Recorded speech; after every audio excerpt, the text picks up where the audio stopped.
성령의 너를 능히 대적할 자가 없으리니 내가 모세와 함께 있었던 것 같이 너와 함께 있을 것이니라.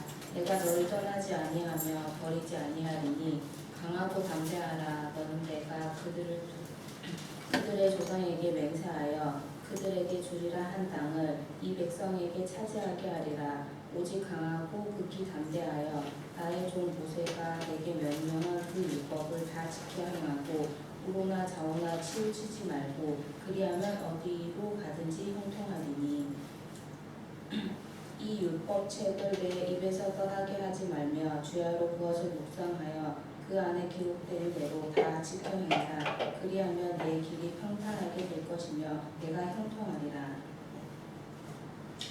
두려워하지 말며 놀라지 말라. 내가 어디로 가든지 내 하나님 여호와가 너와 함께 하느니라 하시니라. 아멘. 자, 오늘 하나님의 말씀의 제목을 다 같이 읽겠습니다. 함께라면. 예, 함께라면. 예, 여러분 어떤 라면 좋아하십니까? 신라면 저는 좋아하는데 예수 믿는 사람들이 좋아해야 할 라면은 뭐예요? 주님과 함께라면. 오늘 말씀의 제목대로 함께라면, 우리 주님과 함께라면이라는 말씀으로 오늘 말씀을 나눠보려고 합니다.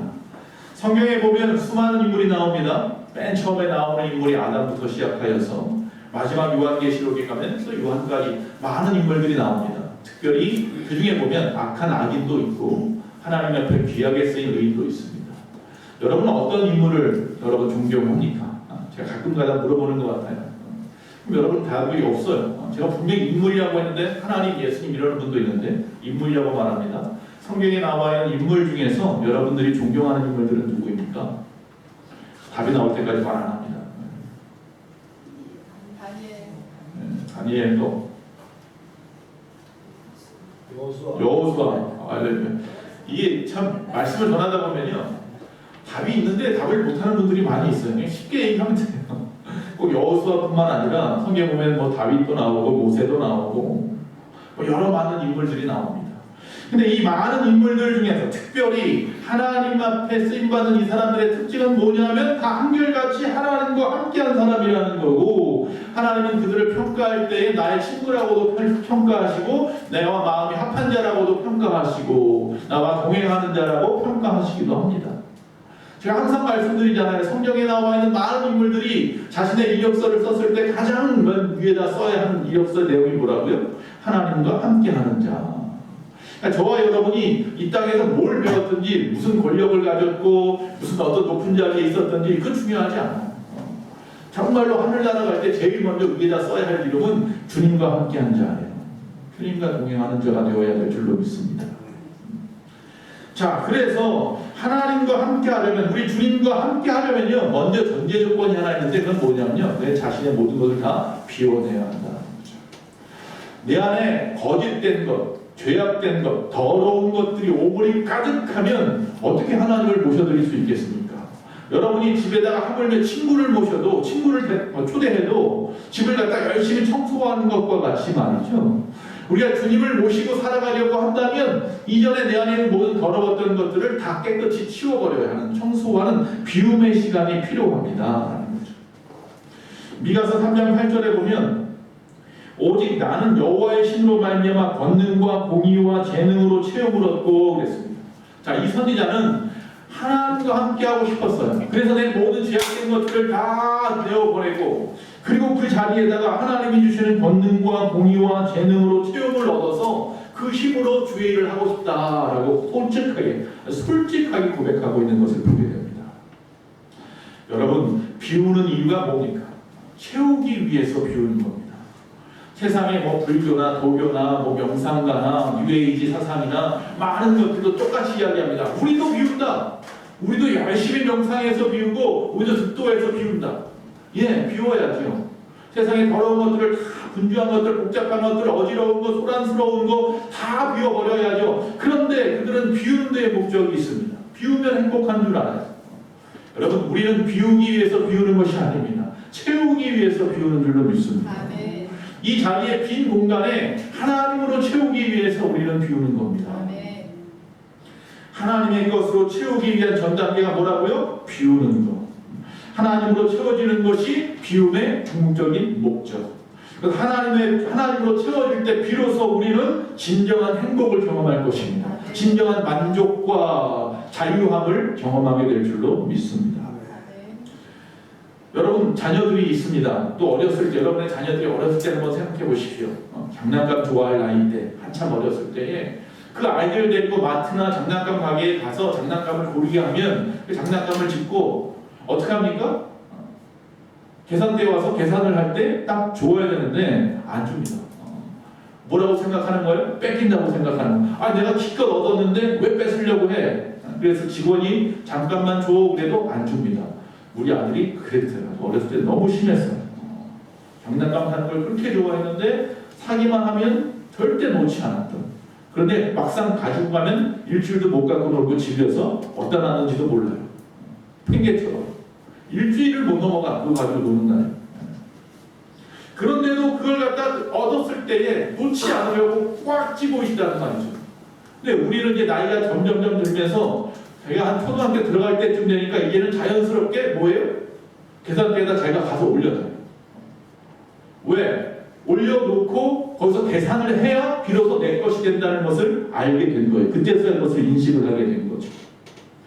다시 말씀드립니다. 여러분 내려놓는 것이 즉 비워놓는 것이 실패하거나 빼앗기거나 그게 아닙니다. 그 단계가 넘어가야 비로소 내 것이 되는 거잖아요. 계산대에다가 내려놓아야 계산을 하고 나서야 비로소 그것이 내 것이 되는 거란 말이에요. 비울 줄 알아야 돼요. 내려놓을 줄 알아야 돼요. 포기할 줄도 좀 알아야 돼요. 여러분 우리가 정말 살아가면서 내려놓고 또 비우고 또 포기하고 이런 일들을 통해서 이것을 빼앗긴다고 생각하고 있기 때문에 우리는 끊임없이 세상의 것을 움켜쥐고 살려고 하는 거고요. 오히려 그 모든 상황 속에서 내려놓는 것을 통하여서 비로소 내가 자유하고 그것을 통해서 내가 행복할 수 있다는 것을 깨닫게 되면 자연스럽게 내려놓게 되는 거예요. 교회 신앙생활도 마찬가지예요. 우리가 헌금을 하든지 11조 생활을 하든지 교회에다가 나와서 봉사하는 시간을 갖다가 내가 드린다든지 이 모든 일들이 내가 시간을 허비하고 물질을 허비하고 건강을 허비한다고 생각하면 절대로 못 놓습니다. 그러나 그 단계를 통해서 비로소 내 것이 된다는 것을 깨달을 때는 자연스럽게 내려놓을 수 있는 거예요. 영적인 아기, 영적인 아이와 같은 단계에서 이제 벗어나서 영적인 청년이 되시고 영적인 아비가 되어서 내려놓을 땐 내려놓을 줄도 알고 포기할 땐 좀 포기할 줄도 알고 손해볼 땐 좀 손해보기도 하고 그 단계를 건너가면서 하나님으로 채워져 가는 그 경험을 하시는 저와 여러분 되시기를 간절히 바라는 것입니다. 여러분 우리가 내려놓지 못하고 끝까지 붙잡고 있을 때 그것이 오히려 나를 옥죄어 오잖아요. 여러분이 잡고 있는 그 문제 가만히 생각해 보세요. 왜 아직도 그 문제에 얽매여 있습니까? 내가 해결을 못하니까 얽매여 있는 거예요. 근데 또 누군가가 해결해 줄 거라고 생각도 못하니까 내가 해결해야 될 수밖에 없기 때문에 또 그 문제에 얽매여 있는 거예요. 그런데 여기서 분명히 말씀드립니다. 여러분이 해결하지 못하는 문제는 세상에 그 누구도 해결해 주지 못합니다. 세상에선 방법이 없는 거예요. 그럼 그것은 누구만이 해결해 줄 수 있냐면 저 하늘에 계신 우리 아버지밖에는 방법이 없는 거잖아요. 그분 앞에 내려놓아야 하나님께 나의 문제를 내려놓으면 여러분의 어떠한 인생의 계획까지라도 하나님 앞에 다 내어드리면 하나님께서 분명히 해결해 주신다는 사실을 잊지 마시기 바랍니다. 여러분 그러면 잠시 내려놓는 시간이 아프더라도 좀 뭔가 좀 손해보는 것 같더라도 좀 그런 시간들이 좀 필요해요. 주님 앞에 나와서 내 모든 것을 다 내려놓으세요. 회개하시고 돌이키시고 내 자신을 좀 돌아보시고 그런 시간을 좀 잠시 가지시는 것도 중요한 시간인 거예요. 그러나 포기하지 말아야 될 것은 하나 있는데 바로 하나님을 붙잡는다는 의식만큼은 포기하지 마시고 세상 것은 다 내려놓을 수 있지만 하나님은 절대 못 놓습니다. 그 손은 놓지 마시고 내려놓음이 오히려 행복입니다. 내려놓음이 채워짐의 시간의 그 시작입니다. 내려놓음이 하나님과 함께하는 동행하는 그 첫 출발점이 된다는 사실을 잊어서는 안 됩니다. 자 그래서 그래서 이제 하나님 내 모든 것을 비우겠습니다. 내려놓겠습니다. 포기하겠습니다. 이제 하나님만 붙잡겠습니다. 하나님이 나와 함께 하신다면 나는 무엇이든지 할 수 있다고 주님께서 말씀하셨사오니 이 시간 하나님과 함께라면 하나님께서 나에게 무엇이든지 해주실 줄로 믿습니다. 그리고 오늘 말씀으로 들어갑니다. 첫째로 하나님이 나와 함께라면 어떤 일이 벌어지느냐 하면요, 우리 앞에 있는 그 문제의식들, 내가 해결할 수 없다고 생각했던 것, 다시 말하면 환난과 고난, 재앙됐던 모든 것들이 나로부터 떨어져 나갈 겁니다. 할렐루야. 하나님의 그 환난에서 우리를 건져주실 줄로 믿습니다. 지난 수요일 말씀을 기억하십니까? 저는 수요일에 나오지 않았는데요. 수요일에 나오지 않으셨더라도 저희 교인들은 유튜브에 보면 수요 예배가 다 올라와 있다는 것을 압니다. 여러분 유튜브를 통해서 아니면 영상을 통해서 아니면 그날 수요일날 교회에 나와서 말씀을 들으신 분은 알 겁니다. 제목이 뭡니까? 환난을 당한 자의 할 일이라 그랬습니다. 환난을 당하면 그때 해야 할 일들이 있다고 했습니다. 세 가지 말씀을 드렸어요. 첫째는 뭐예요? 기도하라 그랬죠. 환난을 당하면 제일 먼저 해야 될 것은 주님 앞에 무릎 꿇는 일부터 시작해야 됩니다.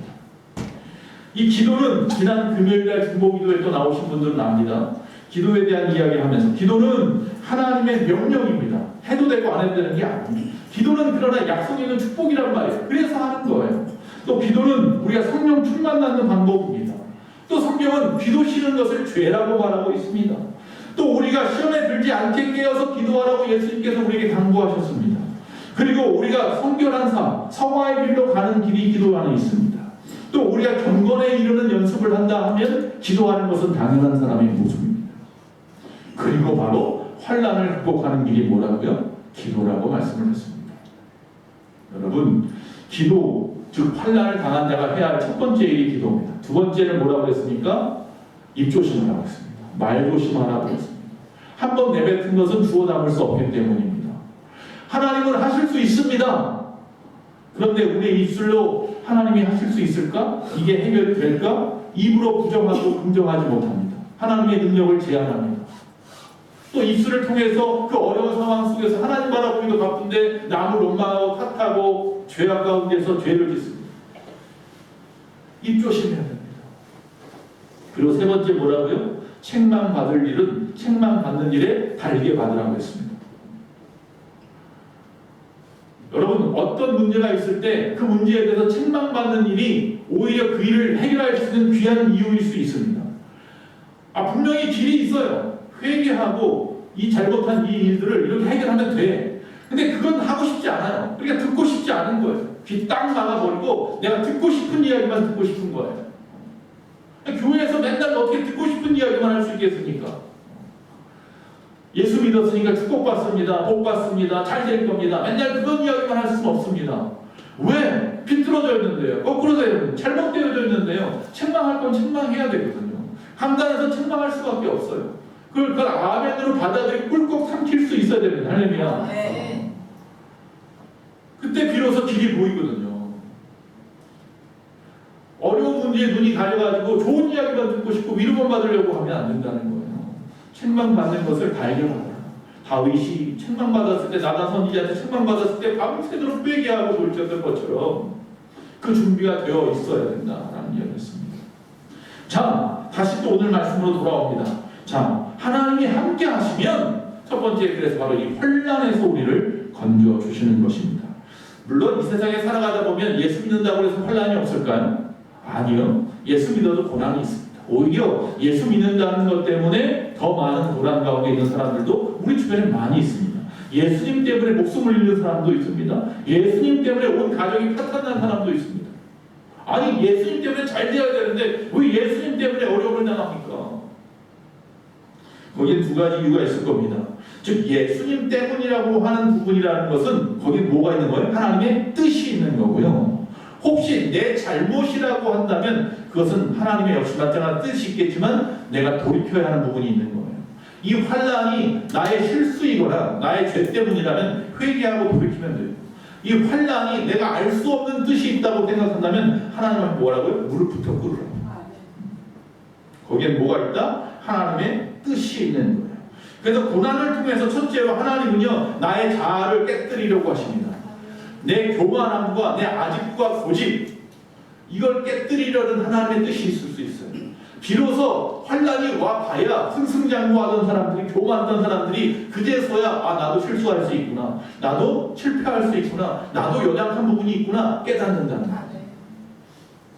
그래서 하나님을 의지하게 만드시는 방법일 수 있어요. 또 하나는 그래서 하나님과 더 관계가 친밀해지기를 원하시는 하나님의 방법일 수 있어요. 그리고 마지막으로 오히려 그 환란이 뭐예요? 복이 되는 경우가 있어요. 누구처럼? 욥처럼. 욥의 환란이 결국 그를 갑절의 복으로 허락했던 것처럼 지금의 여러분의 고난과 어려운 환란이요 오히려 복이 될 수 있다는 겁니다. 그래서 하나님과 함께 하셔야 합니다. 하나님이 함께 하시면 환란은 물러갈 뿐만 아니라 하나님의 뜻이 드러나기 때문입니다. 성경에 보면 야곱이 그랬잖아요. 야곱이 물론 자신의 죄입니다. 자기 형의 그 장자권을 갖다가 빼앗고 말이죠. 결국 형한테 맞아 죽을까봐 도망을 쳤어요. 외삼촌 집에 엄마 말 따라서 리브의 말 따라서 외삼촌 집으로 도망을 갔습니다. 그리고 거기서 라반의 집에서 열심히 일을 합니다. 그리고 다시 돌아갈라는 마음을 꿈꾸고 있었습니다. 자, 라반의 집에서 일을 하면서 두 여인을 자기 아내로 삼고 열심히 일을 하고 있을 때에 창세기 31장 3절에 보니까 여호와께서 야곱에게 이르시되 내 조상의 땅 내 족속에게로 돌아가라 내가 너와 함께 있으리라 하시니라. 이제 돌아갈 때가 된 거예요. 자, 아버지 집으로 돌아가라는 이 말씀만 믿고서 그 외삼촌 라반 모르게 도망갔어요. 왜? 거기서 자기가 얻은 재산들이 많은데 혹시라도 다 빼앗길까 싶었는지도 몰라요. 두 아내가 생겼으니까 말이에요. 자, 3일 만에 알아차렸어요. 라반이 도망가는 줄. 그리고 나서 7일 만에 그를 잡았어요. 자, 잡히기 직전이었어요. 근데 31장 24절에 하나님께서 이번에는 라반에게 현몽하여서 말씀하십니다. 밤에 하나님이 아람 사람 라반에게 현몽하여 이르시되 너는 산가 야곱에게 선악간에 말하지 말라 하셨더라. 가서 혼내지도 말고 화내지도 말고 아무 말도 하지 마라. 외삼촌이 조카를 만나면서 너 일어나고 꼴밥이라도 한 대 줘야 되는데 빼앗아 갔으니 다 내 거야 빼앗아 와야 되는데 그러지 아니하고 아무 말도 하지 말라고 했습니다. 자, 그러자 31장 55절에 보니까 라반이 아침에 일찍 일어나 손자들과 딸들에게 입맞추며 그들에게 축복하고 떠나 고향으로 돌아갔더라. 혼내주려고 쫓아오다가 하나님의 음성을 듣고 이번엔 어떻게 오히려 축복해주고 자기의 손주들하고 입맞추고 고향으로 돌아가 버렸어요. 자, 이러면 다 해결될 줄 알았는데 또 뭐가 문제예요? 에서가 있잖아요. 자기 형이. 이 문제는 어떻게 해결할 거야? 여러분 근데 성경에 보니까요 에서가 원수에서 보호자로 바뀝니다. 창세기 33장 12절에 보니까 에서가 이르되 우리가 떠나자 내가 너와 동행하리라. 에서가 나를 잡아서 죽이려고 할 줄 뛰어오는 줄 알았는데 와가지고 와락 자기를 뛰어안고 울면서 걱정하지 마. 내가 하나님의 음성을 들었어. 나와 함께 고향으로 돌아가자. 내가 동행해 줄게. 내가 보호자가 되어 줄게. 그리고 돌아갔어요. 어제의 원수들이 오늘 하루아침에 완전히 바뀌어서 나의 보호자가 되고 나의 힘이 되어 주었단 말이죠. 이 말씀은 분명히 앞에서 말한 창세기 31장 3절의 말씀이에요. 주님이 떠나가라 내 고향으로. 그러면 뭐하겠다? 내가 너와 함께 하리라. 이 말씀이 이루어진 거예요. 야곱이 잘나서가 아니잖아요. 야곱이 라반한테 뭐 잘한 게 있는 것도 아니에요. 형한테 잘한 것도 없어요. 그런데도 불구하고 하나님이 함께 하시니 그 모든 환란이 그에게서 변화되어서 전화이 복되더라는 거죠. 복이 되었다는 복. 다니엘을 보십시오. 다니엘의 세 친구를 보십시오. 다니엘도 역시 마찬가지입니다. 왕이 하는 말을 듣지 아니하고 이 예루살렘을 향하여 창문을 열고 항상 기도했던 사람입니다. 왕이 씩씩거리게 되고 결국 그가 내렸던 그 조서대로 사자굴에 빠졌습니다. 배고파서 굶어있는 그 사자굴에 빠졌는데 그 아침에 보니까 사자들과 함께 놀고 있네요. 그 입을 하나님이 다 봉하여 줬더라. 그 사자굴에 누구와 함께 하는 거예요? 하나님이 함께 하셨더라.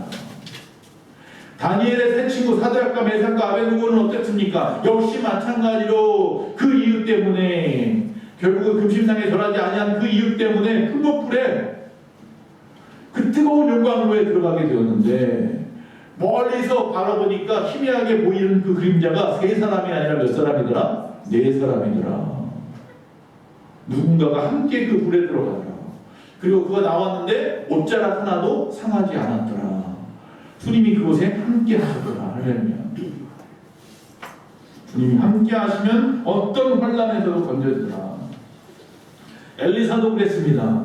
열왕기하 6장에 보면 도단에 있는 엘리사가 그 멀리서도 아람의 군대를 다 알아요. 다 볼 줄 알아요. 그래서 안 되겠다. 더 엘리사를 죽여야지만 우리가 이스라엘 쳐들어갈 수 있겠다. 엘리사가 어디 있느냐? 도단에 있습니다. 잡으러 가자. 갔는데 엘리사가 꿈쩍도 안 하고 미동도 아니하고 겁도 안 먹어요. 옆에 있던 그 종이 왜 그러십니까? 큰일 났잖아. 도망갑시다. 걱정하지 말아라. 그의 눈을 띄어주니까 뭐가 보여요? 그 뒤에 불말과 불병거가 천사들이 천군 천사가 그 뒤에 옹호하고 있는 것이 보이더라. 할렐루야. 다윗이 시편 23편 4절에 내가 사망의 음침한 골짜기로 다닐지라도 내가 해를 두려워하지 않을 것은 주께서 나와 함께 하시기 때문이라 약속했습니다. 여러분 사망의 음침한 골짜기를 지금 다니고 계십니까? 그런 것 같습니까? 그래도 해를 두려워하지 마세요. 하나도 앞에서 말한 그 풀무불에 들어왔던 다니엘의 세 친구처럼 옷자락 한 끗도 상하지 않을 겁니다. 할렐루야. 걱정하지 마시고 하나님 앞에 나아가십시오. 주님과 함께 하시는 데만 집중하십시오. 그때 하나님이 인도하실 것이고 하나님의 능력을 보게 될 것입니다. 나는 아무것도 아닙니다. 이런 종이덩어리 하나처럼 흩날리는 종이 바람만 불어도 휘하면 날아가 버릴 그런 연약한 존재인지 모르지만 성경은 주님을 피할 바위라고 말씀하셨습니다. 할렐루야. 바위보다 더 강하신 주님 앞에 내가 딱 붙어있기만 하면 아무도 나를 건드릴 수 없습니다. 할렐루야. 하나님과 함께 하시는 저와 여러분 됩시다. 두 번째로 하나님과 함께라면 존귀한 존재로 나 같은 자를 이 연약한 자를 바꾸어 주시는 줄로 믿습니다. 창세기 39장 2절과 3절에 이 요셉의 이야기입니다. 이 간수장은 그의 손에 맡긴 것은 무엇이든지 살펴보지 아니하였으니 이는 여호와께서 요셉과 함께 하심이라 여호와께서 그를 범사에 형통하게 하셨더라 그랬습니다. 자, 요셉이 형들에 의해서 결국은 팔려갔습니다. 애국으로 종살이하러 보디발 장군 집에 갔습니다. 그런데 그 부인이 그를 꼬였습니다. 그러나 끝까지 버티다가 오히려 모압을 당해서 감옥에 갇혔습니다. 억울하게. 감옥에 갇혀 있는데 그 감옥에 갇혀 있으면서도 그 간수장이요. 그 옥에서의 모든 일을 그 요셉에게 맡겼더라. 그러죠. 왜? 그가 하나님과 함께하는 것. 그래서 형통한 자라는 것을 간수장도 알았더라. 우리가 하나님과 함께하는 것을 세상이 알기만 하면 세상 가운데 여러분과 저는 존귀함을 얻게 될 줄 믿습니다. 자, 창세기 41장 38절에서 40절에도 보면 바로가 그의 신하들에게 이르되 이와 같이 하나님의 영에 감동된 사람을 우리가 어찌 찾을 수 있으리요 하고 요셉에게 이르되 하나님이 이 모든 것을 내게 보이셨으니 너와 같이 명철하고 지혜 있는 자가 없도다. 너는 내 집을 다스리라. 내 백성이 다 내 명령에 복종하리니 내가 너보다 높은 것은 내 왕자뿐이니라. 할렐루야. 바울이 죄송합니다. 요셉이 바로 왕의 꿈을 해석해주고 총리가 되었는데 그 나라의 국무총리가 됐습니다. 이방인이. 그리고 바로가 이야기하는 거예요. 나는 내 왕자 이 자리 외에는 다 필요 없어. 너 네가 다 알아서 해. 네가 다 알아서 해결하고 다 해라. 권력을 다 이양해 줬습니다. 국무총리에게. 근데 여기 보면요. 창세기 41장 45절에 보니까 바로 왕이 요셉의 이름을 지어줘요. 뭐라고 짓냐면 그가 요셉의 이름을 사브낫 바네아라고 했다. 이렇게 말하고 있어요. 사브낫 바네아. 이 사브낫 바네아라는 말의 뜻은 뭐냐면 하나님이 말씀하시고 그분은 살아계신다 이런 뜻이에요. 요셉에게 하나님이 말씀을 하시고 그 말씀하시는 그 하나님은 항상 살아계시더라는 역사하더라는 거예요. 요셉을 볼 때마다 하나님이 보이는 거예요. 할렐루야. 하나님과 함께 하니까 항상 요셉을 보면 하나님 볼 수밖에 없어요. 영안이 뜨이지 않은 사람들이에요. 영안이 뜨이지 않아서 볼 수 없는 사람인데도 불구하고 요셉을 보면 하나님이 계시다는 거예요. 우리 교회 장로님을 보면 우리 얀수 집사님, 권사님 집사님들을 보면 하나님이 살아계시구나. 할렐루야. 하나님과 함께하면 이처럼 존귀함을 얻습니다. 스데반 집사의 설교 중에 보면 사도행전 7장 9절 10절에서 여러 조상이 요셉을 시기하여 애굽에 팔았더니 하나님이 그와 함께 계셔 그 모든 환난에서 건져내사 애굽왕 바로 앞에서 은총과 지혜를 주심에 바로가 그의 애굽과 자기 온 집의 통치자로 세웠느니라. 할렐루야. 한 집안의 종으로 팔려갔던 사람이 애굽의 통치자가 되었습니다. 할렐루야. 그 이유는 오직 하나입니다. 중간에 분명히 말씀했습니다. 하나님이 그와 함께 계셔. 아멘. 요셉이 가장 좋아하는 라면은 무슨 라면일까요? 함께라면. 세 번째, 하나님이 함께라면 만민의 생명을 얻습니다. 할렐루야. 구원함을 얻습니다. 그 일을 할 수 있게 되는 자가 돼요. 구원자가 되는 거예요. 물론 우리의 육신이 영으로 구원받는 것은 오직 예수님만이 할 일이지만 우리가 그 예수님을 도와 구원의 사역에 동참하게 된다는 이야기겠죠. 마태복음 1장 23절에 보라 처녀가 잉태하여 아들을 낳을 것이요 그의 이름을 임마누엘이라 하리 하셨으니 이를 번역한즉 하나님 우리와 함께 계시다 함이라. 누구 이름이에요? 예수님의 이름이에요. 예수님의 또 다른 이름은 임마누엘, 하나님이 함께 하시니라. 요한복음 16장 32절에 보라 너희가 다 각각 제 곳으로 흩어지고 나를 혼자 둘 때가 오나니 벌써 왔도다. 그러나 내가 혼자 있는 것이 아니라 아버지께서 나와 함께 계시느니라. 할렐루야. 주님이 마지막 십자가 지기 직전에 하신 말씀, 걱정하지 마. 그 십자가 위에도 아버지가 나와 함께 하실 것이다. 그분이 만민을 구원하셨습니다. 할렐루야. 오직 그분만이 우리의 구원자 메시아이십니다.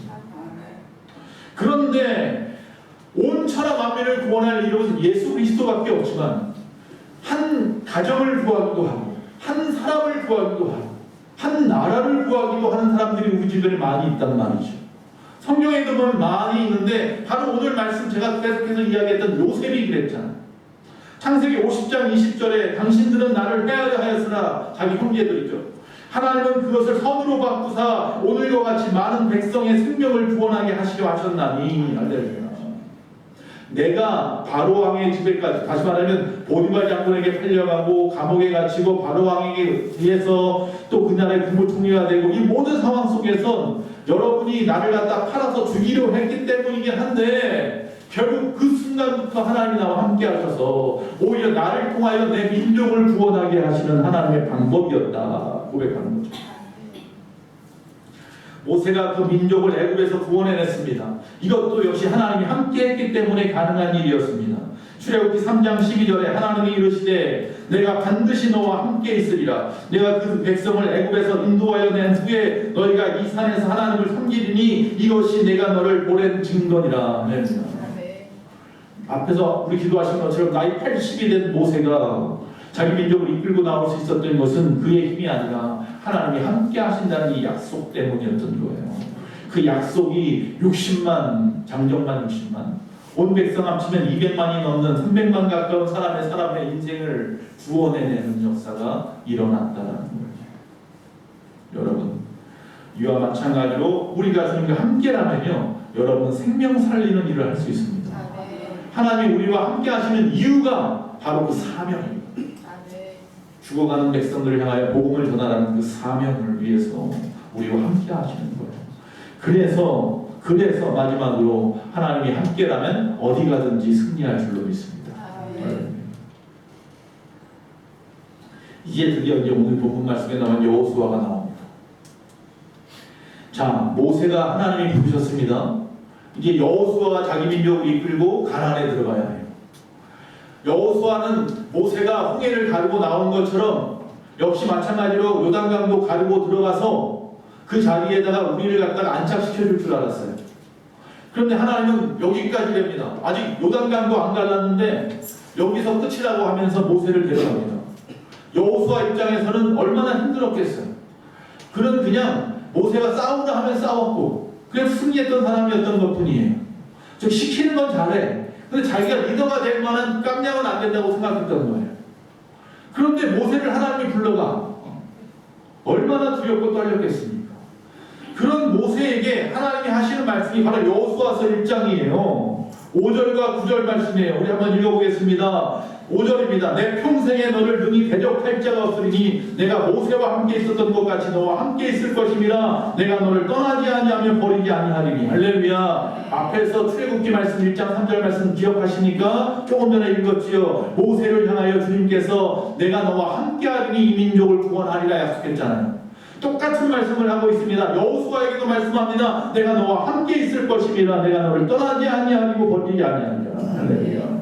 9절에서 말씀합니다. 내가 내게 명령한 것이 아니냐. 강하고 담대하라. 두려워하지 말며 놀라지 말라. 내가 어디로 가든지 내 하나님 여호와가 너와 함께 하느니라 하시니라. 할렐루야. 여호수아는 우리가 잘 알다시피 성공적으로 가나안에 들어갔고 요단강을 가르고 들어갔고 여리고성을 무너뜨리고 온 가나안 땅의 사람들의 간담을 다 서늘하게 만들었습니다. 그리고 가서 싸우는 것마다 승승장구해서 그 땅을 다 차지하였더라. 할렐루야. 어떻게 보면 모세보다 여호수아가 더 위대한 일을 했는지도 모르겠어요. 전쟁은 다 여호수아가 했네. 그와 반대로 하나님이 떠난 사람이 있습니다. 사울 왕이지. 사무엘상 28장 5절에서 6절에 보면 사울이 블레셋 사람들의 군대를 보고 두려워서 그의 마음이 크게 떨리니라. 사울이 여호와께 묻자오되 여호와께서 꿈으로도 우림으로도 선지자로도 그에게 대답하지 아니하심으로 피하게 되었더라. 할렐루야. 사울 왕이 교만해지고 결국 하나님께서 그를 버리셨고 그에게서 떠나서 누구에게로 갔어요? 다윗에게로 가셨어요. 사울이 블레셋이 쳐들어오니까 싸움을 해야 되는데 혼자라는 걸 알았어요. 하나님이 떠나신 것을 알았어요. 그러니까 어떻게 해요? 두려울 수밖에 없는 거예요. 하나님께서 전에는 꿈으로도 말씀하시더니 꿈으로도 말씀을 안 하세요. 우림으로도 안 해요. 우림이 뭡니까? 제사장이 어떤 일을 판단할 때마다 대제사장이 이 에봇 뒤에다가 두 개의 돌을 집어넣잖아요. 우림하고 둠밈이라고 하는 두 돌을 집어넣고 기도하고 하나의 돌을 딱 꺼내면 그게 하나님의 뜻이었던 거잖아요. 우림이라는 돌을 꺼낼 수도 있고 둠밈이라는 돌을 꺼낼 수도 있어요. 그게마다 뜻이 있어서 그 뜻대로 하나님이 이루어 주셨단 말이에요. 근데 제사장이 꺼냈어요. 우림이 나왔어요. 우림대로 하면 되는구나. 다시 또 꺼냈어요. 이걸 둠밈이 나왔어요. 이거 도대체 어떻게 하라는 거예요? 답이 없습니다. 하나님이 더 이상 그에게 답하지 않으세요. 선지자로도 안 해요. 주변에 선지자도 없어요. 다 거짓 선지자만 있어요. 얼마나 답답했겠습니까? 하나님이 함께 하시다가 하나님이 떠나시면 이렇게 되는 거예요. 여러분, 하나님을 떠나보내지 마세요. 하나님을 나의 성전 안에서 내몰지 마세요. 죄악이 들어와서 한 곳에 자꾸 둥지를 트기 시작하면 결국 밀리고 밀려서 하나님은 떠나가실 거예요. 여러분, 우리가 누구와 함께 하느냐는 굉장히 중요합니다. 아이들한테 부모님이 뭐라고 해요? 좋은 친구 새겨라. 좋은 친구 만나라. 그러죠. 우리의 좋은 친구 되시는 주님과 함께 하시면 저와 여러분 되시기를 바랍니다. 다윗에게는 요나단이라고 하는 좋은 친구가 있었습니다. 사울 왕의 아들이에요. 가만히 있으면 자기가 왕이 될 사람이에요. 그러나 하나님의 뜻은 다윗에게 있는 것을 알기 때문에 자기 아버지하고도 대적하고 다윗을 도왔던 사람이 요나단. 아담은 하와라고 하는 부인 말 들었다가 에덴에서 쫓겨났습니다. 여러분, 가정을 꾸리는 것도 굉장히 중요한 일입니다. 제가 항상 말씀드립니다. 여러분의 자녀들은요, 믿음의 사람하고만 결혼하게 하십시오. 믿음의 사람이 아닌 사람을 만나거든 그 사람을 변화시켜 회개하고 그가 세례 받은 다음에 결혼시키십시오. 자, 아브라함의 조카 롯이 아브라함과 함께 있을 때는요, 너무 잘 됐어요. 근데 결국 자기 좋은 대로 소돔과 고모라 땅을 차지하고 갔다가 거기서 죄악 가운데 머물러 살다가 하나님 없는 곳에 살다가 멸망당했어요. 삼손이 들릴라라고 하는 여인에 의해서 두 눈이 뽑혀버리고 블레셋 다곤 신상 그 밑에서 맷돌이나 돌리는 신세로 살았어요. 그 하나님 주신 그 엄청난 힘을 가지고 이 민족을 얼마든지 지켜내고도 남을 힘이었는데 말이죠. 하나님이 함께하지 않는. 아합 왕이 이세벨이라고 하는 여인에게 빠져서 우상을 섬기다가 하나님 함께하지 않다가 마지막 비참한 최후를 맞이했어요. 하나님이 함께 하시면 환난은 떠나간다는데 하나님이 함께 하시면 하나님이 나를 존귀하게 해주실 텐데, 나를 구원자로 사용하시고 나를 통하여 생명을 찾는 일을 하여 이 세상에서 가장 귀한 일을 하실 텐데, 하나님이 함께 하시면 어디 가든지 승리할 텐데, 왜 함께라는 보다 세상 라면을 더 좋아하시는지. 여러분, 누구와 함께 하시겠습니까? 세상 모든 건 다 변합니다. 유한합니다. 무한한 분은 오직 주님밖에 없습니다. 그는 그림자도 없는 분입니다. 변함이 없는 분입니다. 변치 않는 분. 열길 물속 나라도 한길 사람 손 모른다고 했습니다. 사람 바라보지 마시고 주님과 함께하는 보장된 길로 가시는 저와 여러분 되시기를 간절히 축원합니다.